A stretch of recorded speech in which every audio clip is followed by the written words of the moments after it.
Good morning and welcome to Summit.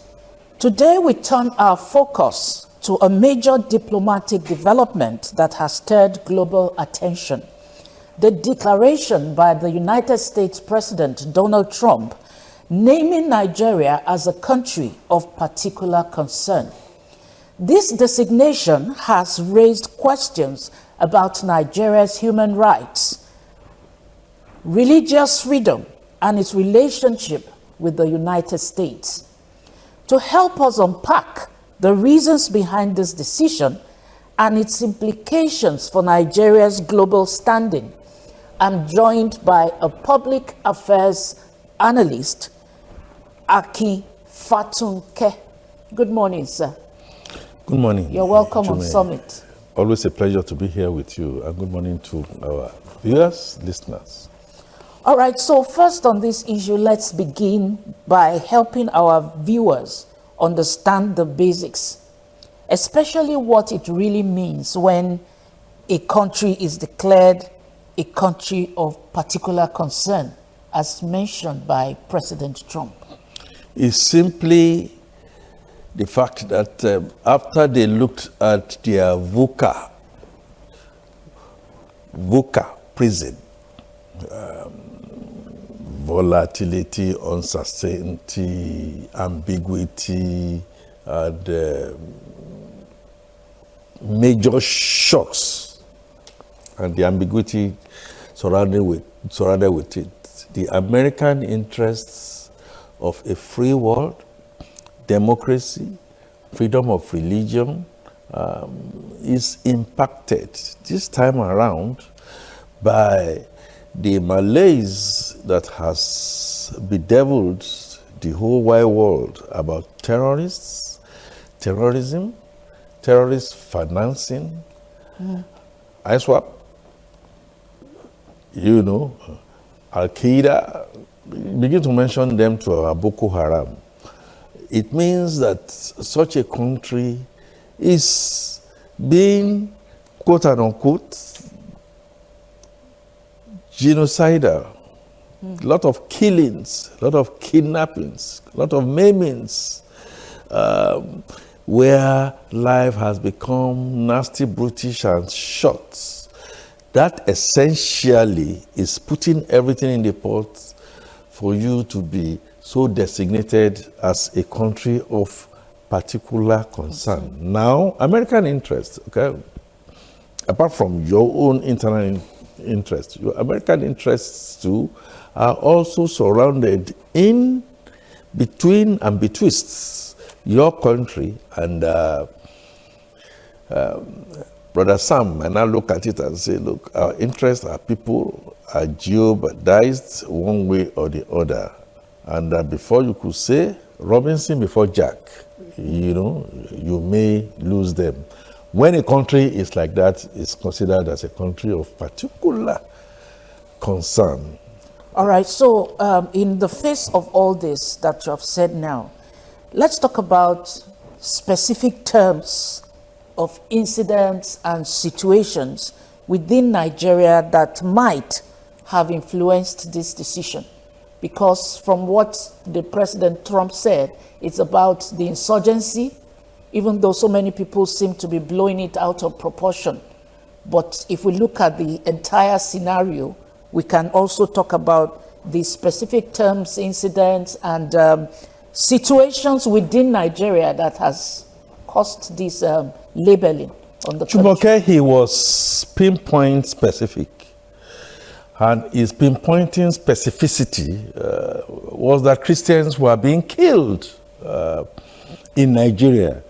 And obviously, I am not sure I, myself, and we will find that to be stranger or news. Yes, absolutely.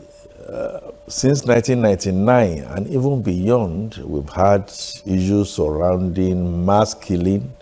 And when the Boko Haram showed his head and was talking about education being haram, he started with killing naturally Christians, churches.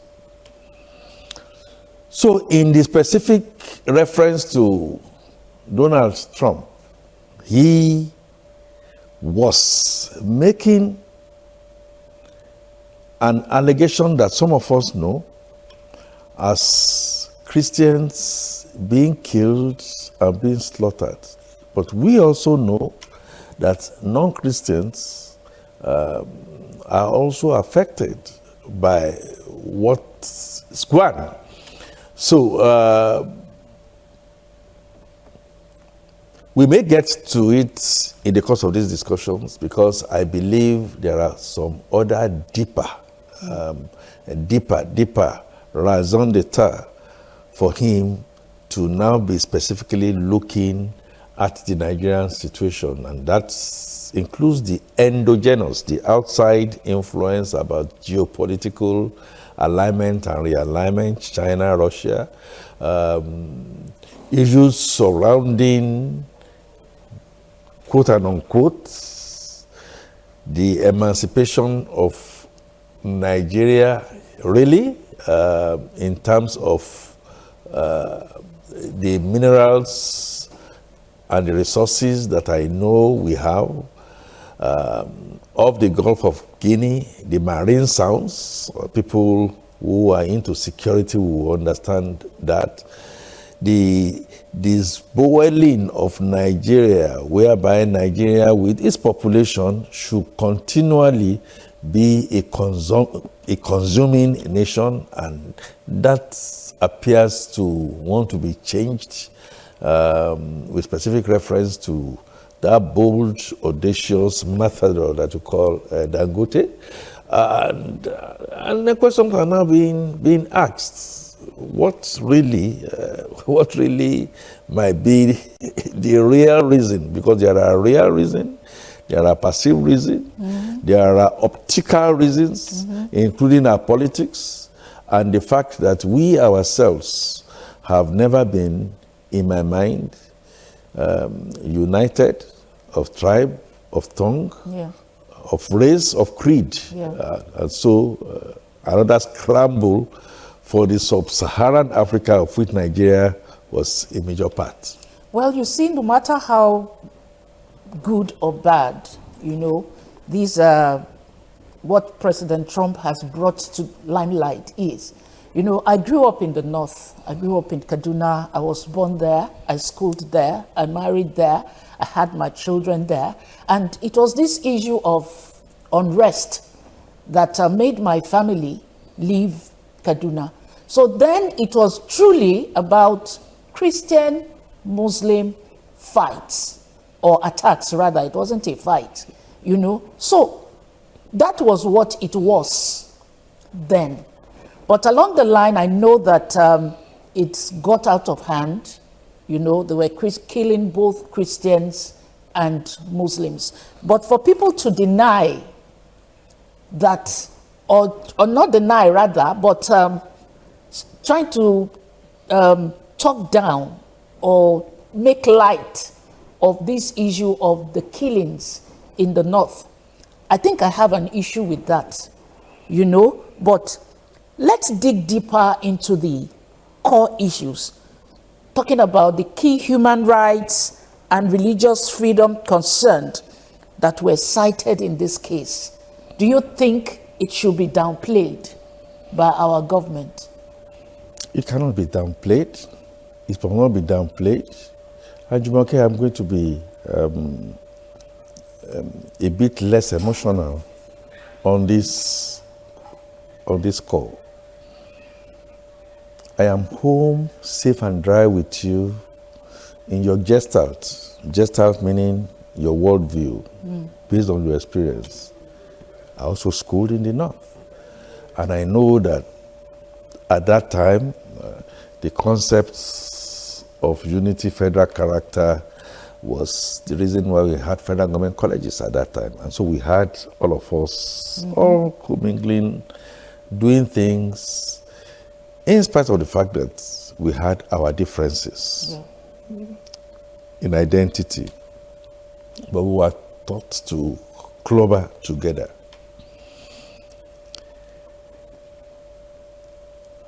I will agree with you on one score.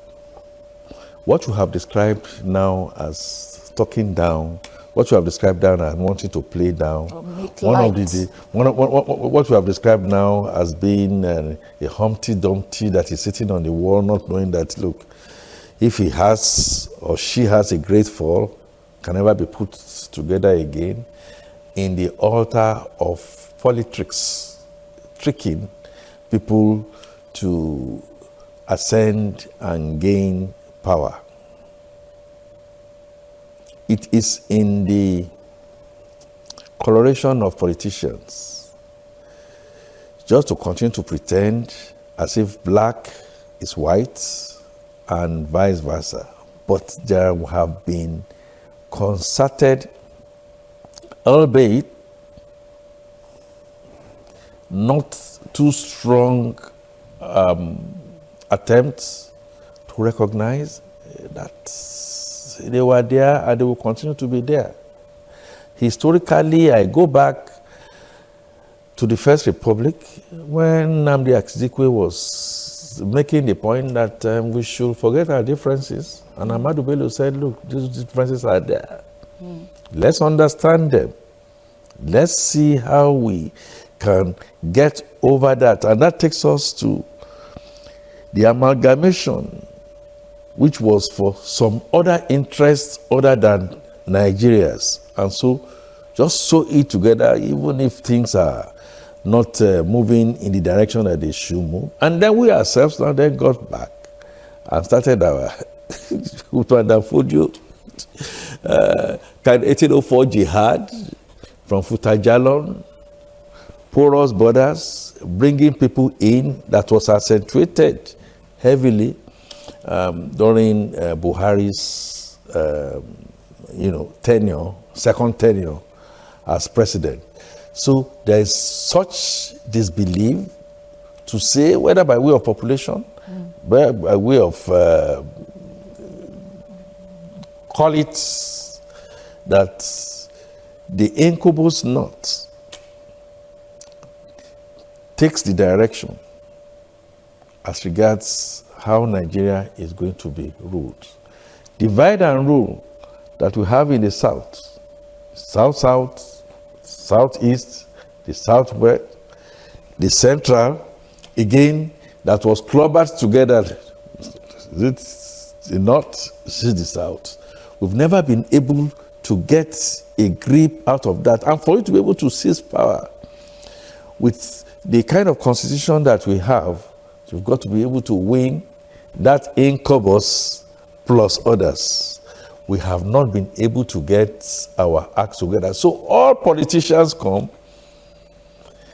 see this problem, are unable to tackle them, and we ourselves have armed to the teeth those either endogenous or indigenous who have surrounded us, and then we have become really helpless. I also will agree with you. If you look at it and you are President Trump today, Pentecostalism, and you begin to say, what's that country? Because you know what he calls our country at one time, shithole or no shithole thing, and then beginning to see that, okay, maybe things, and he sees himself being surrounded by the most intelligent set of humans within his own geographical area, which happens to be Nigerians. Say, what really is going on there? Why do we see red and we say it is brown and all that? So we are not able to tackle it. Those who are ruling, I repeat, those who are ruling got to power at all levels, from the stain and blood of all what has now culminated in this concern that we are talking about. Is it the Chibok? Is it the Dapchi? Is it the yellow water that's just happened? Is it the one that is happening in Kwara area? Plateau State. And we seem to, all right, Benue. go ahead. And then we now allowed other forces, and this is where care, absolute care needs to be taken. We allowed other forces to now go say, look, we are being marginalized. We are not within the levers of power, allegedly, writing petitions,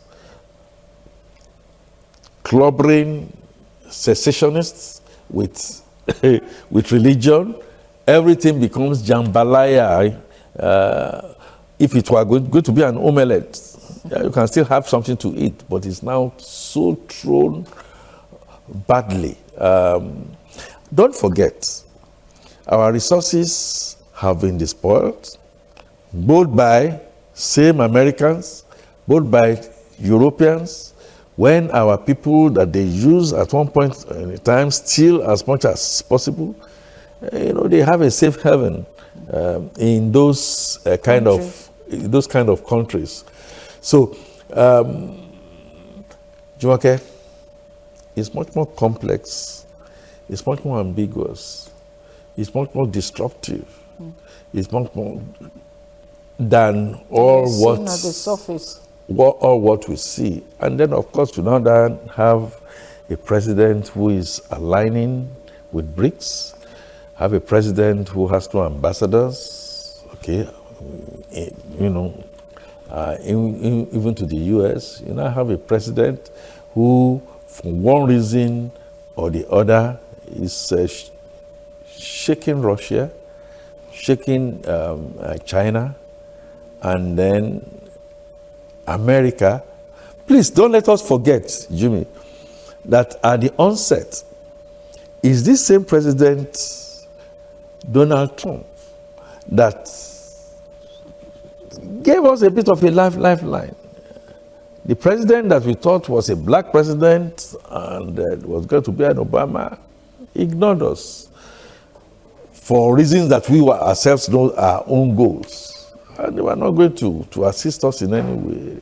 Allegedly, the CIA and their infiltrations here and there have done it in Libya, Venezuela, Afghanistan, and based their wanting to attack because of some American interest. So that American interest that we are thinking about in Nigeria will be the resources, as far as I'm concerned, will be our capacity to be able to refine, and will also be our capacity to be able to stand taller than we are. But unfortunately, the Tower of Babel is still wobbling and fumbling. All right. So let's look at Nigeria's response. Okay. Oh, good. And domestic reactions. This has been massive. Are you satisfied with government's response so far in the way they have handled this pronouncement? Jumoke, I said from the onset that I was going to be very dispassionate. I think it's good for me to look straight into the camera and look at you and say that the reaction from government has been quite very good, has been quite matured, has not been the usual recalcitrant, even though some people are stoking the ember. No, go attack, you can't attack us and all that, all those are feeble. I think trying to expand and make an understanding that Nigeria cannot be a country that you say is genocidal, even though we see so many dead people. There are dead Christians, there are dead Muslims. There are Christians who have harbored Muslims, at peril times, and vice versa. I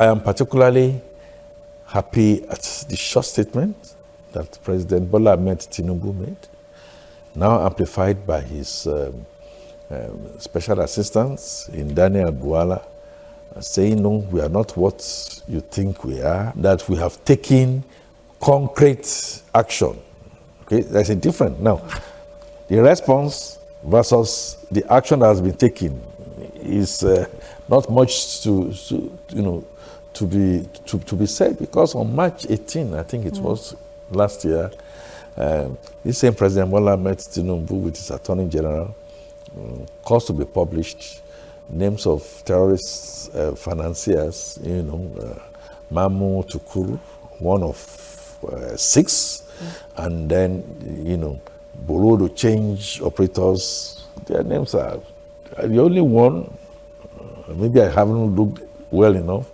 is Tukuru Mamu that we have just been talking about. What about the rest? What about the list that was handed over to your predecessors that came onto you? What have you done about them? Okay, so Idora Akinyili, professor, at one point in time came out boldly and raised her hand on television and said, yes, we failed.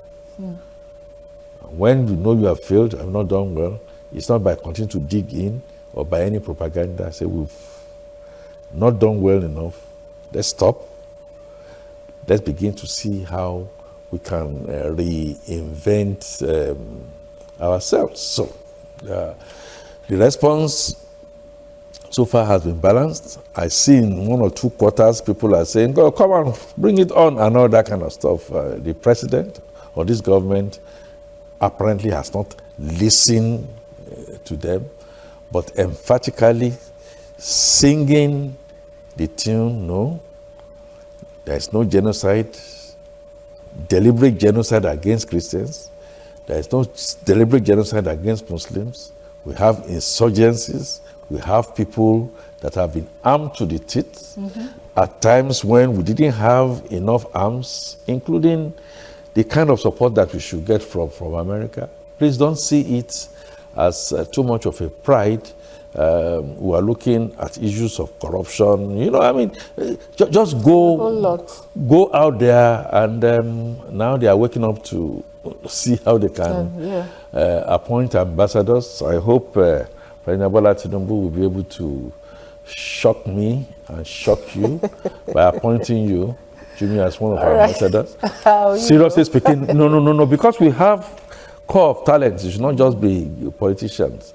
We have laid back, we have tread on blood, we have continually massacred people, people who gather together, and then our military are also somehow fighting, trying to, swim against the tide.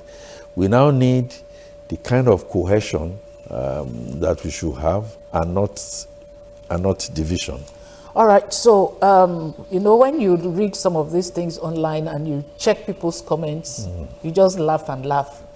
So when someone was saying what United States should be doing is saying, let's see how we can partner with Nigeria to fight the insurgents and bring these terrorists down. And someone said, but they gave us Tucano jets. What have we done? So what have we done with those Tucano jets? All right, so going forward, what practical steps, in your opinion, should Nigeria be taking now to address these issues and rebuild trust internationally? Because it's very important, home and abroad. We need to be seen, our government needs to be seen to be taking some serious practical steps, maybe going out of the normal decisions to see that these issues are nipped in the bud. I think the communication should be stepped up, not antagonistic. I think if the balance sheet or the mirror is shown to us as areas of concern that we have not done enough, now raise serious-minded panels to go look at them and begin to see how to close the gaps. If there are yawning ones within government that has infiltrated government, Jonathan has been saying, it's always been there and all that kind of stuff. No matter whose horse is God, identify them and bring them to book immediately. If you don't know how to identify them, because you have eyes and you cannot see, people who have seen and giving you the hints. I hear there are about 12 state governors who have been known to aid and abet, issues surrounding insurgency. Now, all these things I'm saying has to be juggled at the same time, not one follow the other. And then, so you are now waking up. I see. I'm sorry. I have to say it. I don't know why. We were slow in the issue of appointing ambassadors. I think key ambassadors should be appointed. I think God has also blessed Nigeria. Yes, they are in their 80s, when they are going to their 90s. Seasoned, technical diplomats, My dear Professor Bolaji Akiyemi, Anyanku is another example. I think they should rise up. They should be empowered to begin engaging, the American Congress, the Ted Cruz of this world, and,